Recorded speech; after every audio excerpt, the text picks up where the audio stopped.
मौक्तिकं प्रस्तुतोऽयं पाठः नैतिकशिक्षाणां प्रदायकरूपेण वर्तते। अयं पाठः प्रस्तुतः अस्ति। यह पाठ जो प्रस्तुत किया जा रहा है नैतिक शिक्षाणां मोरल एजुकेशन नैतिक शिक्षाणां किस लिए प्रयुक्त है, किस लिए ये पाठ प्रस्तुत किया गया है, तो मोरल एजुकेशन के लिए यह पाठ प्रस्तुत किया गया है। अस्मिन् पाठांशे विविध ग्रंथेभ्यः संग्रहणं कृत्वा नाना नैतिक शिक्षा बोधक पद्यानि गृहीतानि सन्ति। अस्मिन् पाठांशे इस पाठ में विविध ग्रंथेभ्यः मतलब बहुत सारे ग्रंथों से, अनेक ग्रंथों से, अलग अलग ग्रंथों से संग्रहणम कृत्वा संग्रहित करके लाकर, है ना, अलग अलग ग्रंथ से अलग अलग श्लोक लाया गया है। ठीक है। नाना नैतिक शिक्षा बोधक पद्यानि गृहीतानि सन्ति। नाना नाम प्रकार, नाना का मतलब होता है यहाँ प्रकार, भेद। तो अनेक प्रकार के नैतिक शिक्षा को समझने के लिए पद्य का मतलब जो श्लोक होते हैं, श्लोक को पद्य कहते हैं।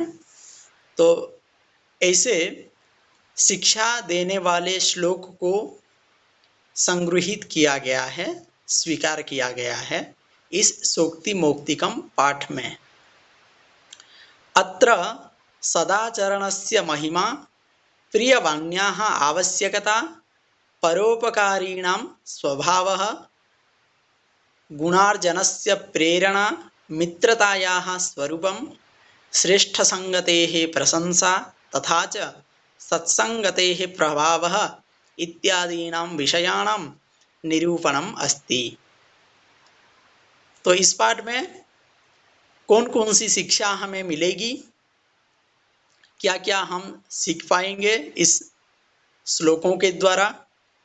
अत्र सदाचरणस्य महिमा, अत्र नाम यहाँ, यहाँ हम सदाचरणस्य महिमा, एक अच्छे आचरण करने की क्या महिमा है, उससे क्या फायदामंद है।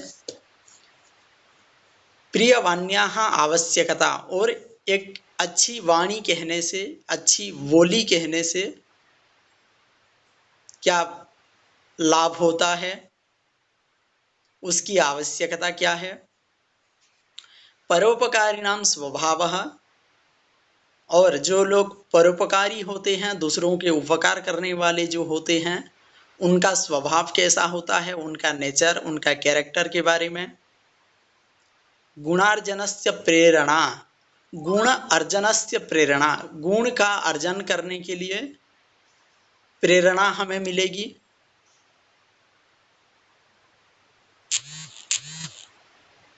उसके बाद मित्रतायाः स्वरूपम, एक दोस्ती का क्या स्वरूप होता है, एक मित्र का क्या स्वरूप होता है।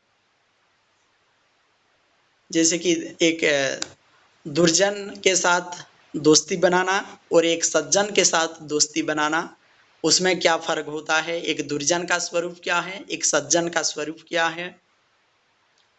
श्रेष्ठ संगतेः प्रशंसा, श्रेष्ठ संगति, संगति नाम मित्रता, मतलब एक अच्छी दोस्ती जो बनाते हैं उसकी प्रशंसा क्या होती है। तथा च सत्संगतेः प्रभावः, और उसका क्या प्रभाव हमारे ऊपर असर डालता है। इत्यादीनां विषयाणां निरूपणम् अस्ति, इन सभी विषयों का निरूपण यहाँ बताया गया है, जो कि श्लोकों के द्वारा, श्लोक के माध्यम से हम एक एक श्लोक पढ़ के उस श्लोक से क्या सीख हमें मिलता है यही जानेंगे। संस्कृत साहित्ये नीति ग्रंथानां समृद्धा परंपरा दृश्यते। संस्कृत साहित्य में नैतिक ग्रंथानां समृद्धा परंपरा दृश्यते। संस्कृत साहित्य में, संस्कृत जगत में नीति ग्रंथानाम, जो नीति श्लोक हैं, जो मोरल रिलेटेड श्लोक हैं और जो ग्रंथ हैं, उन ग्रंथों का समृद्धा परंपरा दृश्यते। वर्तमान भी संस्कृत साहित्य में नीति श्लोकों का समृद्धि इस परंपरा में दिखाई देता है। तत्र प्रतिपादित शिक्षाणाम अनुगमनं कृत्वा जीवन साफल्यं कर्तुं शक्नुमः। प्रतिपादित शिक्षाणाम अनुगमनं कृत्वा मतलब जो श्लोक दिए गए हैं और उन श्लोकों में जो शिक्षा हमें मिलती है, उनके अनुगमन अर्थात उन सभी श्लोकों को अनुसरण करके, उसको पढ़ के, उसका जीवन में आचरण करके अपने जीवन को किस प्रकार साफल्य बनाएंगे, किस प्रकार अपने जीवन में सक्सेस होंगे, इसके बारे में बताया जाता है। ठीक है, तो इस जो सुक्ति मौक्तिकम पाठ है, इस पाठ में किसके बारे में बताया गया है, क्या क्या हमें सीख मिलेगी, ये सब समझ में आया? ओके, ठीक है। सबसे पहले एक श्लोक है, देखो। वृत्तम यत्नेन संरक्ष्येत वित्तम येति च याति च अक्षिणो वित्ततः क्षिणो वृत्ततस्तु हतो हतः। ठीक है, यह श्लोक है। वृत्तम यत्नेन संरक्ष्येत वित्तम येति च याति च अक्षिणो वित्ततः क्षिणो वृत्ततस्तु हतो हतः। तो यहाँ देखो दो शब्द है। पहला जो है, पहला पद जो है, पहला लाइन, फर्स्ट लाइन में क्या है? वृत्तम और वित्तम क्या है? एकम भवति वृत्तम अपरम च भवति वित्तम। ठीक है, दोनों में फर्क है। देखो यहाँ है वृत्तम, ठीक है, पहला जो है, पहला में क्या है? वृत्तम। उसके बाद लास्ट में क्या है? मतलब मिडिल में दिया गया है, देखो यहाँ वित्तम दिया गया है। ठीक है, तो एक है वृत्तम और एक है वित्तम। तो वृत्तम और वित्तम में क्या फर्क है, इसका मीनिंग क्या है, अर्थ क्या है? तो वृत्तम नाम चरित्रम, वृत्तम नाम चरित्रम, कैरेक्टर जो पहला है। ठीक है, जो पहला दिया गया है वृत्तम, इसका मतलब है चरित्रम, कैरेक्टर। और जो वित्तम दिया गया है, इसका मतलब क्या है? धनम, पैसे, वेल्थ। ठीक है, तो वृत्तम और वित्तम दोनों के बारे में यहां बताया जा रहा है। तो मीनिंग समझ में आया वृत्तम और वित्तम का? हेलो,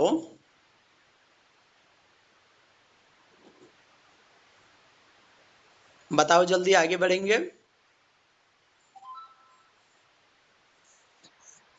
ओके, हाँ, तो पहला जो है वृत्तम, वृत्तम नाम चरित्रम, कैरेक्टर।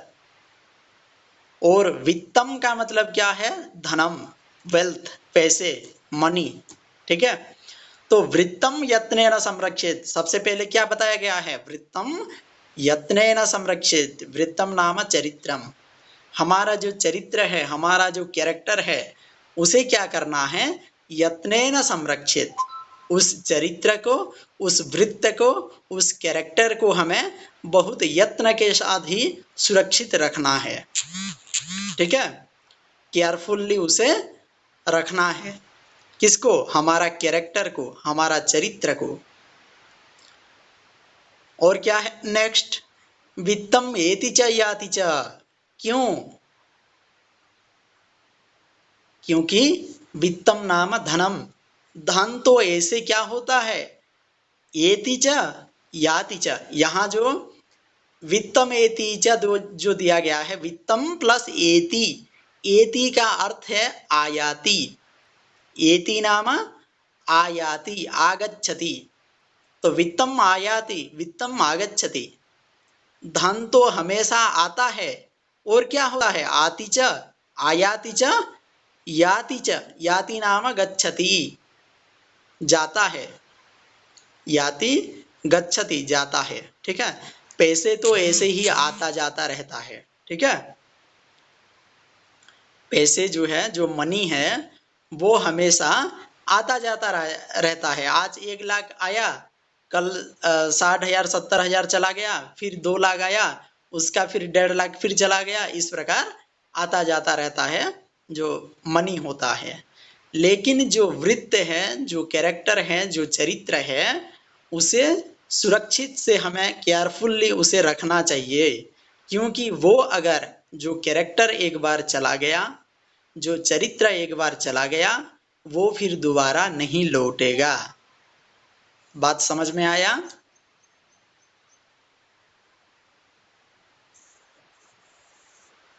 ओके, तो हमारा जो कैरेक्टर है वो एक बार जाने से फिर दोबारा नहीं लौटता है, लेकिन पैसे जो होता है वे हमेशा आता जाता रहता है। तो इसलिए पैसे की तरफ हमें जाना नहीं है, हमें कैरेक्टर की तरफ जाना है, मतलब हमारे चरित्र की तरफ जाना है। हमारे कैरेक्टर को, चरित्र को केयरफुल्ली उसकी सुरक्षा करनी होगी।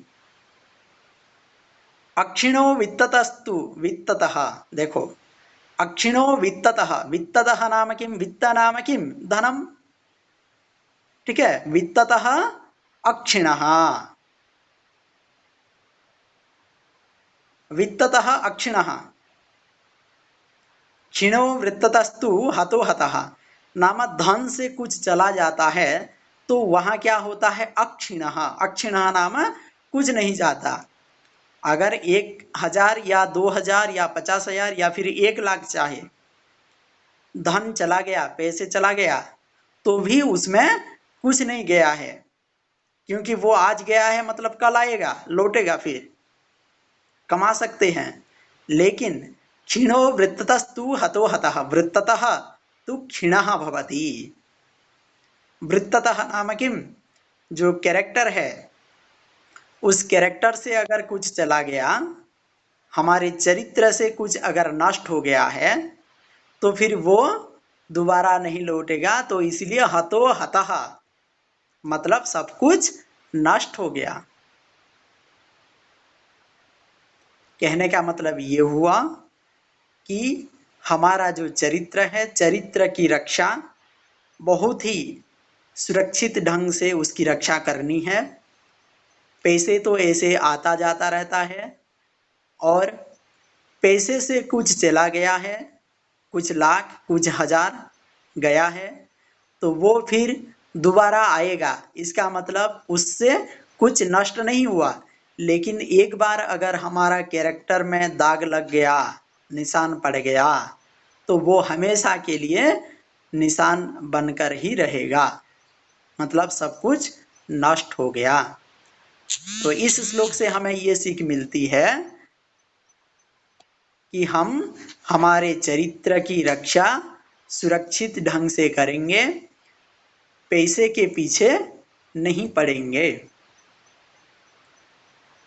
तो इसलिए हमारा चरित्र को अच्छे बनाना है ना। तो समझ में आया पहला श्लोक?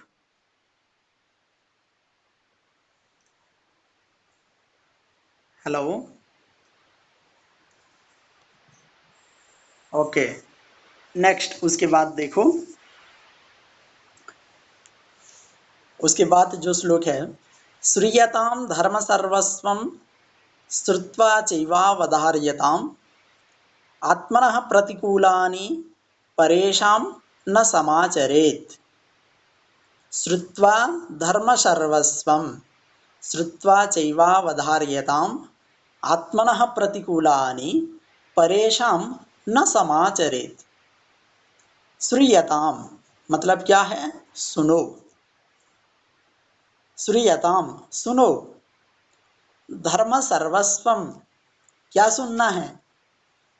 धर्म सर्वस्वम, सभी धर्म के बारे में सुनना है।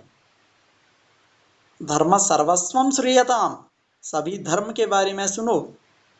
श्रुत्वा च एव अवधार्यताम, चैवावधार्यताम जो है उसमें संधि विच्छेद है, च प्लस एव प्लस अवधार्यताम, चैवावधार्यताम जो एक पद है उसमें संधि विच्छेद है, अर्थात में तीन पद हैं, एक है च प्लस एव प्लस अवधार्यताम, तीनों को मिलाकर चैवावधार्यताम, इसका मतलब क्या है? और उसको धारण करो।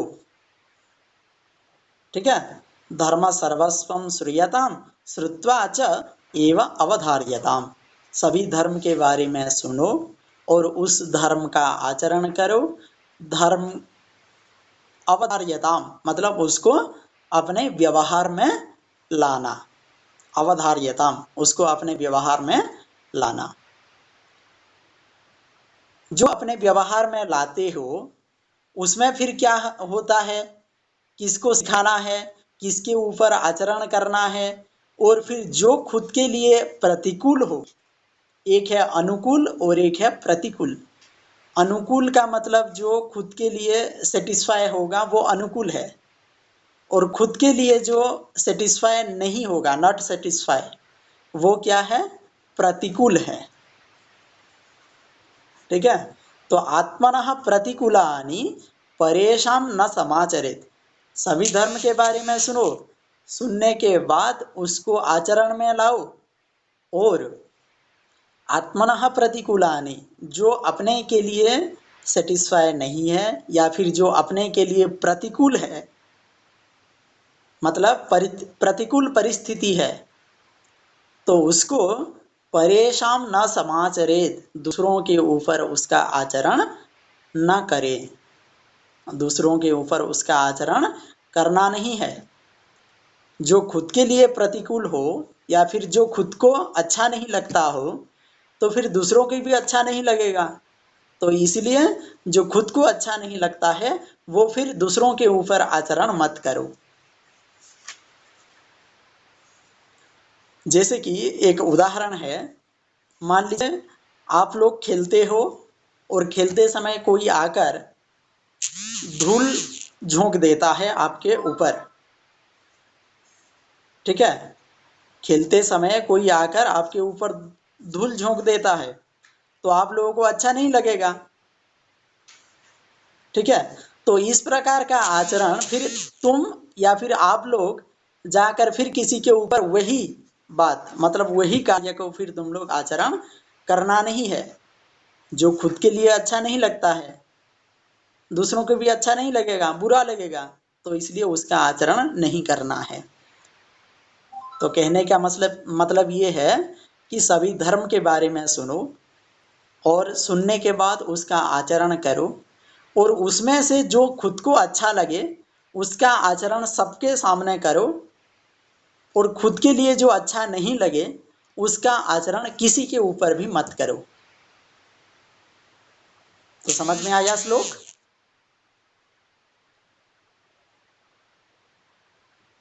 हेलो, ठीक है, तो कहने का मतलब ये हुआ कि हम हमेशा सबके लिए जो अनुकूल हो, सबके लिए जो अच्छा लगे, इस प्रकार का आचरण करेंगे, ना कि बुरे आचरण करेंगे। ठीक है, अच्छा, और एक बात है, जो पहला श्लोक है वो श्लोक कहाँ से लाया गया है? वो है मनुस्मृति श्लोक, मनुस्मृति ग्रंथ से लाया गया है। याज्ञवल्क्य एक ऋषि है, जो ऋषि की मनुस्मृति नाम का एक ग्रंथ लिखा है, और मनुस्मृति ग्रंथ से ही वो पहला श्लोक लाया गया है, जो वृत्तम यत्नेन संरक्षेत वित्तम एति च याति च अक्षिणो वित्ततः वृक्षिणो वृत्ततस्तु हतो हतः, यह श्लोक मनुस्मृति ग्रंथ से लाया गया है। और अभी जो दूसरा श्लोक पढ़ रहे हैं, श्रूयताम धर्म सर्वस्वम श्रुत्वा चैवावधार्यताम आत्मनः प्रतिकूलानि परेशान न समाचरेत, यह जो श्लोक पढ़ रहे हैं, ये श्लोक विदुर नीति से लाया गया है, जो कि एक विदुर नाम का एक लेखक हैं। विदुर, उनके हिसाब से वो अपने किताब का नाम भी लिख दिए हैं विदुर नीति, विदुर के द्वारा लिखा गया है, तो लिख दिए हैं विदुर नीति ग्रंथ का नाम है। ठीक है, तो दोनों श्लोक समझ में आया।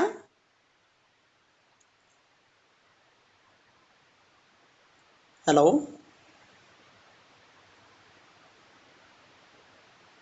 हेलो, बताओ, जल्दी आगे बढ़ेंगे। ओके, उसके बाद देखो तीसरा श्लोक है, 3 नंबर श्लोक। प्रिय वाक्य प्रदानेन सर्वे तुष्यन्ति जन्तवः, तस्मात् तदेव वक्तव्यं वचने का दरिद्रता। प्रिय वाक्य प्रदानेन सर्वे जन्तवः तुष्यन्ति, तस्मात् तदेव प्रिय वाक्यम एव वक्तव्यम वचने का दरिद्रता वा भवति। कहने का मतलब ये हुआ, सर्वे जन्तवः, जन्तवः नाम प्राणिनः, सभी प्राणी। जंतु, जंतु शब्द का प्रथमा विभक्ति बहुवचन में जन्तवः का प्रयोग हुआ है। जैसे कि पशु शब्द है, पशु पशु पशवः, जंतु जंतु जंतवः। जैसे कि गुरु शब्द, गुरुः गुरु गुरवः। साधु शब्द, साधु साधु साधवः। भानु शब्द, भानुः भानु भानवः। पढ़ चुके हैं ना ये उकारांत शब्द जो है, अर्थात जंतवः, सर्वे जंतवः, इसलिए बताया गया है सर्वः सर्वौ सर्वे बहुवचन, सर्वे जंतवः सभी प्राणी।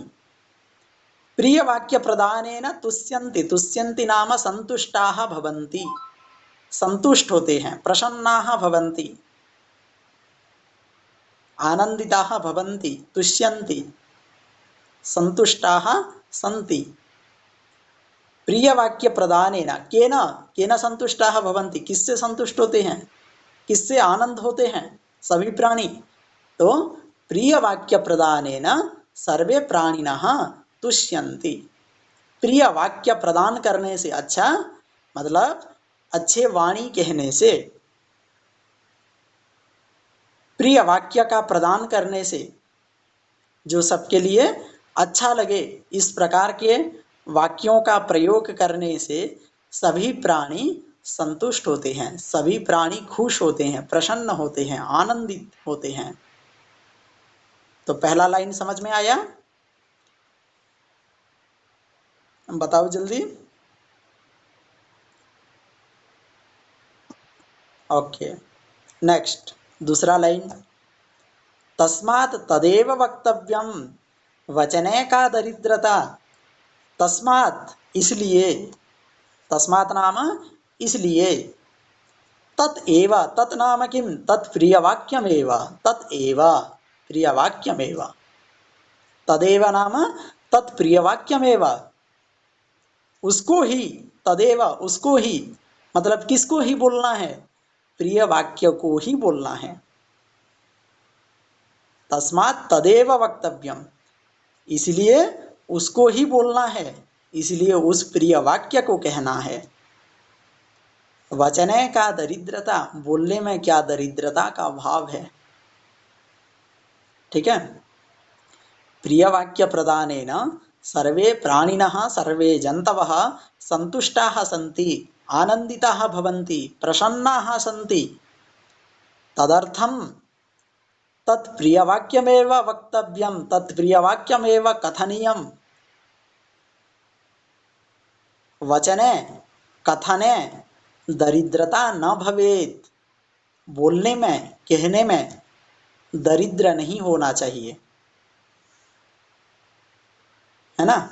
तो प्रिय वाक्य कहने से सभी प्राणी खुश होते हैं, इसलिए उस प्रिय वाक्य को ही हमें कहना है, और कहने में दरिद्रता का भाव हमें नहीं रखना है, कहने में दरिद्र नहीं बनेंगे। ठीक है, और यह श्लोक जो है ये चाणक्य नीति से लाया गया है। ठीक है, चाणक्य नीति उससे लाया गया है। तो तीसरा श्लोक समझ में आया सबको? ओके, तो पहला श्लोक, दूसरा श्लोक और तीसरा श्लोक हो गया।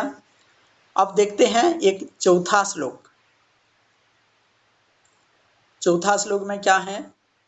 पिबन्ति नद्यः स्वयमेव नाम्भः स्वयं न खादन्ति फलानि वृक्षः नादन्ति सस्यं खलु वारिवाहः परोपकाराय शतां विभूतयः। पिबन्ति नद्यः स्वयमेव नाम्भः,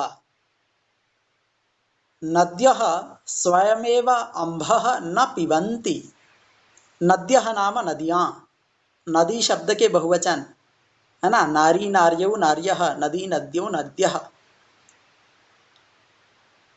अर्थात नदियाँ, सारी नदियाँ। स्वयमेव अर्थात अपने आप, स्वयमेव। नाम्भः, नाम्भः इसमें संधि विच्छेद है, ठीक है, नाम्भः न अम्भः। अम्भः नाम किम? अम्भः नाम जलम। अम्भः शब्द का अर्थ है जलम। शायद ये क्लास 8 या 7 में पढ़े हैं, क्लास 8 में पढ़ चुके हैं ये श्लोक, ठीक है। तो पिबन्ति नद्यः स्वयमेव नाम्भः न अम्भः, न प्लस अम्भः, अम्भः नाम जलम, पानी। न पिबन्ति, काः न पिबन्ति? नद्यः न पिबन्ति। किम न पिबन्ति? स्व अम्भः न पिबन्ति।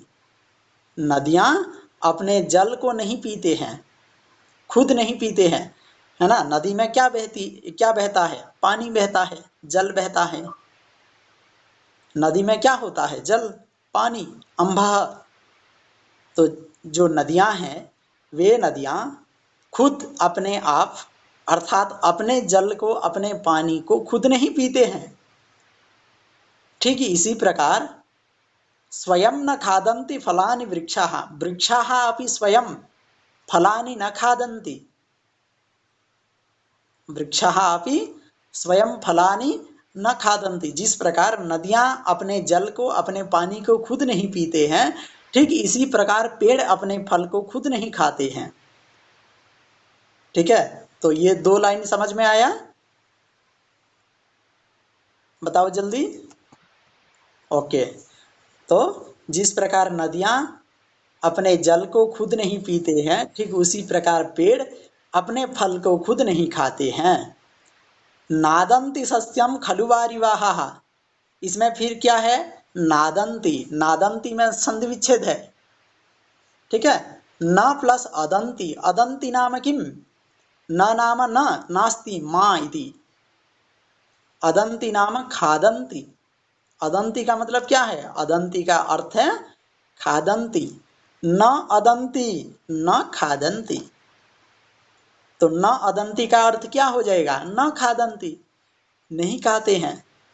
कौन नहीं खाते हैं और वो क्या नहीं खाते हैं? ठीक है, कौन नहीं खाते हैं और कौन क्या नहीं खाते हैं? तो देखो, सस्यम खलु वारिवाहः, वारिवाहः नाम किम? वारिवाहः का मतलब होता है मेघ, बादल, क्लाउड, ठीक है। तो वारिवाहः का मतलब क्या है? मेघः, बादल, क्लाउड जो कहते हैं, ठीक है। तो ये बहुवचन में दिया गया है। तो मेघ जो होते हैं, जो बादल होते हैं, वे सस्यम न अदन्ति। सस्यम नाम किम? सस्यम नाम फसलम, फसल जो कहते हो, ठीक है, चाहे वो अनाज हो या फिर गेहूं हो, है ना। तो जितने सारे फसल किया जाता है वे फसल मेघ बादल नहीं खाते हैं, वे लोग नहीं खाते हैं, लेकिन क्या करते हैं? वे बरसते हैं। मेघ का कार्य क्या है? बरसना, बारिश कराना। बादल का कार्य क्या है? बारिश कराना। तो मेघ बरसते हैं, लेकिन सस्यम न अदन्ति, लेकिन फसल नहीं खाते हैं। और जो बरसते हैं मेघ, तब क्या होता है? अनाज होता है, फसल होता है ना, गेहूं होता है। लेकिन उस फसल को वे मेघ या बादल, जो बारीवाहा कहते हैं, वे खाते नहीं हैं। तो यहाँ 3 प्रकार के समझ में आया। एक, नदी खुद का पानी खुद नहीं पीते हैं, पेड़ अपने फल को खुद नहीं खाते हैं, और मेघ बादल जो हैं वारीवाहा, वे अपने सस्य को, अपने फसल को खुद नहीं खाते हैं। अर्थात अब उसके बाद में क्या आता है? परोपकाराय सताम विभूतयः। विभूतयः नाम संपत्तयः, संपत्ति, वेल्थ। ठीक है, विभूति, विभूति नाम संपत्ति, विभूतयः बहुवचन है, तो संपत्तयः, विभूति विभूतयः, संपत्ति संपत्तयः, है ना। गति शब्द, गति ही गति गतयः, मति ही मति मतयः, विभूति विभूति विभूतयः, संपत्ति संपत्ति संपत्तयः। इसी प्रकार इसका रूप चलता है। अर्थात परोपकाराय सताम विभूतयः। सताम नाम किम? सताम नाम सज्जनानां, सज्जनानां विभूति, सज्जनानां संपत्तयः परोपकाराय एव भवन्ति। कहने का मतलब ये हुआ, सज्जन लोगों की जो संपत्तियां हैं, सज्जन लोगों की जो विभूतियां हैं, सज्जन लोगों का जो वेल्थ है, जो धन है, जो मनी है, वे हमेशा परोपकाराय एव सन्ति, परोपकार के लिए ही होते हैं। सज्जन लोगों की धन संपत्ति जो है, वे हमेशा परोपकार के लिए होते हैं। जिस प्रकार नदी का पानी दूसरों के लिए है, परोपकार के लिए है, जिस प्रकार पेड़ों का फल दूसरों के लिए है, पेड़ फल लगते हैं लेकिन खुद नहीं खाते हैं, हम लोग ही खाते हैं। नादन्ति सस्यम खलु वारीवाहा, मेघ बरसते हैं, अर्थात फसल उगाने के लिए बरसते हैं, अर्थात हमारे लिए, परोपकार के लिए बरसते हैं। ठीक इसी प्रकार सज्जन लोगों की संपत्तियां, सज्जन लोगों का जो धन है, वे हमेशा परोपकार के लिए ही होता है। और यह श्लोक सुभाषित भंडागारम, इससे लाया गया है। सुभाषित भंडागारम, तो सुभाषित भंडागारम किसे कहते हैं? मतलब एक ग्रंथ का नाम है जिसमें कि सुभाषितम, सुभाषितम नाम किम? सुष्ठु भाषितम सुभाषितम, सुष्ठु कथितम सुभाषितम, मतलब अच्छा कहा गया है, अच्छा बोला गया है, तो उसे सुभाषित कहते हैं। जो अच्छी वाणी है, अच्छी बोली है, उसे ही सुभाषित कहते हैं।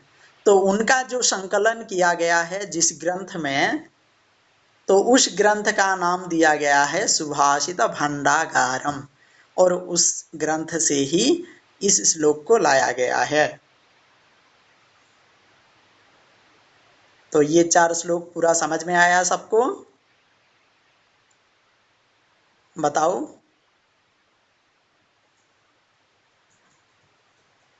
Hello,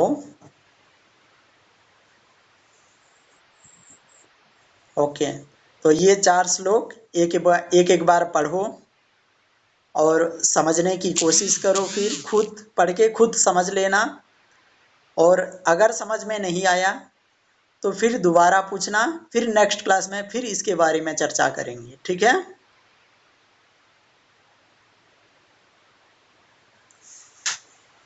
okay,